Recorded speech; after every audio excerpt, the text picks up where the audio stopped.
Howdy. Howdy. Man, on a scale of 1 to beard, you are a sexual tyrannosaurus. Well, thank you very much. I do appreciate it. Oh, man. Sorry for the background noise there. Gotta drain the main thing there. Yeah, this is a family show, and what do we know is that families use the bathroom. Yeah. And by the way, Bill, I love in your background, dude. Yeah, It is. I mean, it's pretty good. I'm not totally okay with it, but because I love Bill, I'm okay with it. So I told myself that if Kanye West made it on the ballot in Alaska, I would vote for him 100%. Turns out he is an official write-in. So it's Joe. I'm not surprising anyone here when I say I'm going with Dr. Joe Jorgensen. But that being said, Kanye was this close to getting my vote, but I really do feel like there was I hate to use the term conspiracy because it's a word that gets thrown around a lot lately, but there was definitely an organized attempt to keep him off of the ballot in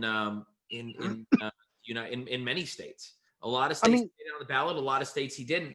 And to say that he was going to take votes away from Joe Biden isn't the case. I think that more than anything, if there's anything that Kanye has shown us in the last few months, is that he's a conservative guy.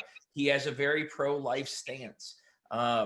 So a lot of the things that Kanye West said, I very much agreed with more than just about anyone who was running for office. Plus he did Gold Digger and all of College Dropout. Like that dude, he's a hell of a position. He is. I've been a Kanye West fan since I don't know if you know this. He produced Money Ain't a Thing from Jay-Z and JD, the dude from Atlanta that discovered Crisscross. So the story is that when Kanye West met somebody at the record label, he said to this guy, he said, "I'm going to be bigger than Jermaine Dupri. I'm going to be bigger than da da da da da." And it turns out that the person he said that to was Jermaine Dupri's dad. And so I guess he apparently kind of blackballed him after that. Like there was a little bit of a fuck you back. Oh, you're going to be bigger than my son? All right, no, you won't. Well, I mean, welcome to Atlanta where the players play. So. Oh, true story, sir. You are from Atlanta. You represent that. And we ride on them things like every day. I mean, there's big beats, hit streets, see how there's gangsters roaming. And I'm pretty sure that parties don't stop till 8 in the morning. Now, the party don't start till I walk in. And I usually don't leave until the thing ends. But in the meantime, in between time, you work your thing, I'll work mine. Holla. I'm just saying. Fuck you, Kanye. If I don't move if I don't move to Alaska when I retire to be with Bill, I'm probably going to end up at Spangdahlem in that area. I've been talking to the wife, and I mean, by the time we retire, we'll be married for 14 years. We're at 10 years right now. I don't know how I made it 10 years with this woman, but I kind of put my foot down, and I was like, we're moving to Alaska. And she's like, well, what's in Alaska? I was like, well, me and Bill. She's like, what does that do for me? I was like, I don't know. You can find somebody else. So there was a chance that after I visit the Kenai Peninsula, I might move to the Kenai Peninsula. Yeah. Hey, I grew up there. I'm originally from there, man. I was born and raised in Homer, man. The Kenai Peninsula, man, is a wonderful place. Listen, I don't live there yet. I don't know how to say these words. It's whatever. Oh, no worries. I'm sure there's salmon that run, which I don't understand how a fish can run because it doesn't have legs, but whatever. It's people say it's possible, so good on them. But what are we here to talk about? Because I don't even know yet. So I don't know. I Yeah, don't think we've kind of gotten there. I know that right now we are all being taken away from what might be Anderson Silva's last fight. I don't even know if I. Spider?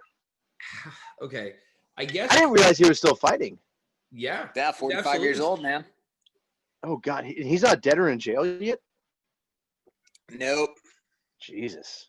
I mean, I figure at 45 as a UFC fighter, you should be dead or in jail. Yeah. It kind of changes a little bit through the weight class, and Coach Jared Simmons can kind of talk to that a little bit. He's trained over Tiger Muay Thai in Thailand, in Phuket. He was one of the founders of, if I'm not mistaken, please stop me when I'm lying. One of the founders of the grappling club in Spangdahlem. Yep. And I know that he was at least the organizer of the trip to UFC 99 in 2009.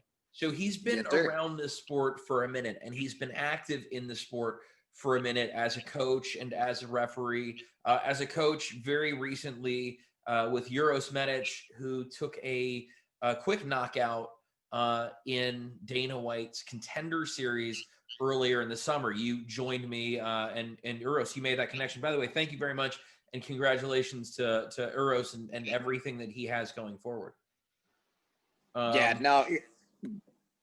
I'm sorry, I was Go just ahead. kind of running through the resume and giving people at home the kind of short and sweet. And Scotty as well, who doesn't know what what your resume looks like. So when we kind of ask these questions, you're the pro on this.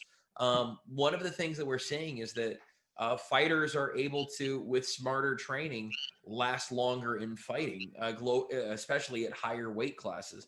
Glover Teixeira is 40 years old, and he's about to fight Thiago Santos for what is very likely going to be a #1 contender fight in the light heavyweight division. So I guess we can kind of talk about that a little bit. Talk a little bit about Anderson Silva, but more importantly, because you're coaching, you have to stay active yourself. So kind of, and you took a fight on short notice last year, if I'm not mistaken. Maybe That was fun. Yeah, 10 minutes notice. So talk about that at all, because you're regularly, you have a workout routine, you have something that you do to maintain conditioning. Talk about doing that, because you're probably in your mid to late 30s. Talk to us about what that looks like for you. Well, always training for longevity. Like a lot of people, like I'm big on consistency versus intensity. So when it actually comes to everything, is you want to be consistent on what you're trying to do. You find things that you want to work on. You never want to try and redline the body. It takes longer for your body to recover. The biggest thing when it comes to is find the things that you need to work on or the things that you're trying to achieve and stretch that goal out for a long time. Yeah, a lot of people try and put too many things into a short period. You're going to make sure they go and do it. I always use the analogy of the tortoise and the hare. Who wins the race? The tortoise always wins the race because it keeps going. The hare, just because it runs faster and such like that, thinks that's going to get further in a quicker amount of time. But realistically, you might run, but you need to have those breaks and so forth. So when it comes to it, is the consistency is always what's going to be the key to everything. So yeah, as getting older, and I'm 37 years old, as I'm getting older and such like that, it's proving really, really fruitful when it comes to this, is actually understanding of how to manage energy systems and so forth, the recovery period and so those type of things. It makes a big difference. I'm only getting stronger now. Like at 37, I'm stronger than I was at 27. So and then plus, I spar literally, I want to say about 7 days a week. Sometimes lucky I don't have to spar as much, but depending on the weeks. But I'm usually sparring people at least once a day, if not more. So and finding out the right ways to do it, and just being smarter with the training methods. Okay, so you kind of answered the question, but my next question would be: do you do light sparring, heavy sparring, bump sparring? And would you kind of walk us through that? I need to go check out what my dog is barking at real quick. Go for it. Yeah. I will pay attention to you. I appreciate you. I appreciate it, Scotty.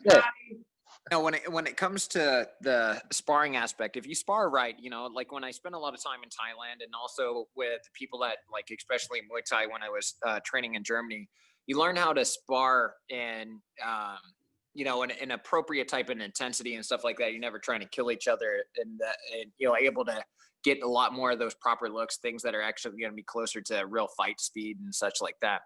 So it just, you learn how to do that. And most of the people I train, I teach them how to actually spar that way. and you're not trying to take each other's heads off and stuff like that.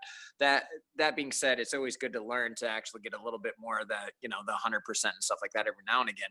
But it's not really going to do very much good other than the fact is teach you to be tough. And anybody can learn to be tough, but to learn how to fight, you need to learn how to actually see the things, read the different type of strikes and stuff come back at you, how to counter them, so on and so forth, different situations, and try and set up those situations so to mimic what's going to happen in a fight and how you want to react to certain type of situations.